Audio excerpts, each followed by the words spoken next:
Imagine a scenario where the locks on your door are changed, not by an intruder, but by the person you share your life with.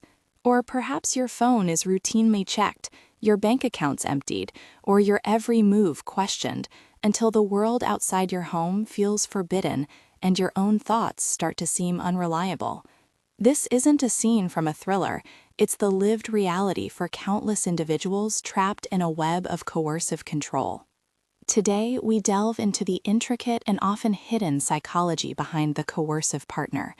This isn't just about understanding abuse, it's about recognizing a strategic, pervasive pattern of behaviors designed to dominate, exploit, and systematically dismantle a person's autonomy and sense of self. It's a profound violation that extends far beyond physical violence, yet can be just as, if not more, devastating. Our goal is to shed light on this complex issue, to understand its mechanics, its impact, and why it's so difficult to escape, using clear, evidence-informed insights. The concept of coercive control, while increasingly recognized today, has deep roots. It was significantly theorized by Evan Stark, who brought to the forefront the idea that intimate partner violence is not just about isolated acts of physical aggression, but rather a broader, strategic framework of power and control. His work built upon earlier insights from feminist psychologists in the 1970s, who observed that victims of domestic abuse often lived in conditions remarkably similar to hostages, trapped and systematically disoriented. Stark brilliantly connected these threads, defining coercive control as the overarching behavior that underpins much of what we understand as domestic abuse and intimate partner violence. It's a pattern of entrapment and domination that can operate much like brainwashing, gradually eroding a victim's confidence, self-esteem, and independent spirit. So, what does this actually look like in practice?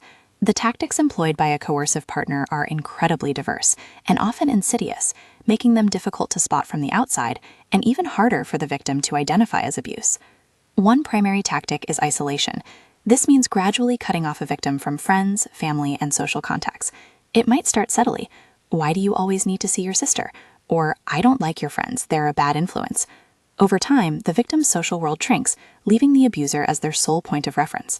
Then there's gaslighting, a term many of us have heard.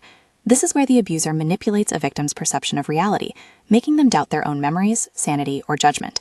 That never happened, you're imagining things, or you're too sensitive, are common phrases. The goal is to make the victim believe they are crazy, eroding their ability to trust their own mind. Financial abuse is another potent tool. This can involve controlling all the money, dictating employment, or even sabotaging a victim's job prospects. If you can't earn or access money, your ability to leave is severely hampered. Monitoring and surveillance creates a constant sense of being watched. Checking phones, tracking locations, scrutinizing social media. This invades privacy and cultivates fear. You might feel like you have to account for every minute of your day. Humiliation and degradation are constant companions in these relationships. Belittling comments, public put-downs, constant criticism, these chip away at a person's self-worth until they feel worthless, making it harder to imagine a life without their abuser. And of course, there are threats. These can range from threats of physical violence to threats of suicide if the victim leaves, to exposing private information. These aren't just empty words. They create an atmosphere of constant fear and uncertainty. Beyond these, coercive partners exert control over daily life, dictating what clothing can be worn, what food can be eaten, where one can go, or even reproductive choices. They also impose double standards, where rules apply to the victim but not to the abuser, creating a confusing and unjust environment designed to keep the victim off balance. The psychological impact on victims is profound and heartbreaking. This systematic erosion leads to a deep loss of self, agency, and autonomy. Victims often report feeling like a shell of their former selves, with reduced confidence and a diminished sense of safety. They frequently develop severe trauma-associated mental health symptoms, such as PTSD, anxiety, and depression. What's particularly insidious is that many victims initially fail to recognize that they are experiencing abuse, often rationalizing these behaviors or blaming themselves. While both men and women can be victims, research consistently highlights the gendered nature of coercive control, with women disproportionately subjected to this violence, often rooted in broader societal gender inequalities. Fortunately, there's growing momentum in recognizing and addressing coercive control. The topic is increasingly trending, largely due to heightened legal recognition around the world. Jurisdictions like England and Wales, Ireland, Scotland, and New South Wales and Australia have now criminalized coercive control, with similar discussions happening in places like Canada. This legal shift is crucial. It acknowledges the severity of this abuse, even in the absence of physical injury, and sends a powerful message that these behaviors are unacceptable. Beyond legislation, support organizations like Women's Aid, Domestic Shelters, Safe Lives, and NNEDV are at the forefront, actively defining coercive control, providing vital resources, and raising awareness about its prevalence as a truly insidious form of domestic abuse. Even large FTSE 100 companies are stepping up, recognizing domestic violence and abuse as a critical workplace issue and offering support to employees. This broader institutional engagement signals a positive shift in societal understanding. Scientific research also continues to deepen our understanding. For example, recent studies have begun to explore perpetrator characteristics, with some even linking higher levels of general intelligence in heterosexual men to a decreased likelihood of engaging in abusive or coercive behaviors. This shows an ongoing scientific exploration into the complex psychology of those who perpetrate this form of control, which can hopefully inform future prevention strategies. Despite this progress, several points of controversy and public debate persist, reflecting the complexity of coercive control. One significant area of discussion is the very definition and conceptualization of coercive control. Is it synonymous with psychological abuse? Or, as Evan Stark argues, is it a broader framework that encompasses all forms of intimate partner violence? Getting this definition right is crucial for both legal application and victim support. Then there's the challenge of criminalization and legal application. While laws are in place, implementing them effectively can be difficult because so many of the tactics are non-physical. Gathering evidence for subtle psychological manipulation is far more challenging than for physical injuries. Support workers often report insufficient training for legal professionals, inconsistent recognition in courts, and significant barriers for victims seeking justice.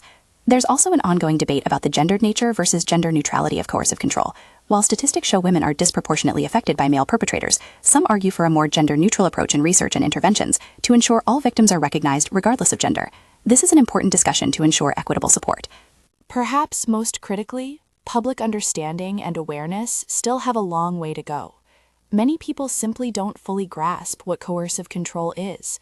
They might rationalize abusive behaviors as love, or fail to recognize non-physical abuse altogether.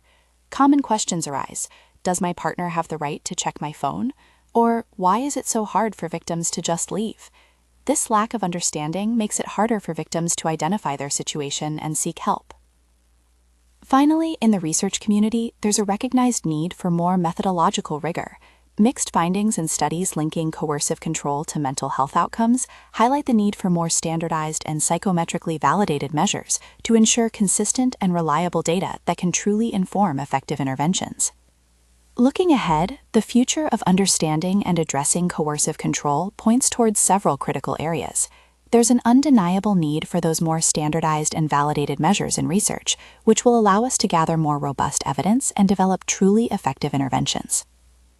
A growing and vital area of focus is the need for intersectional understandings.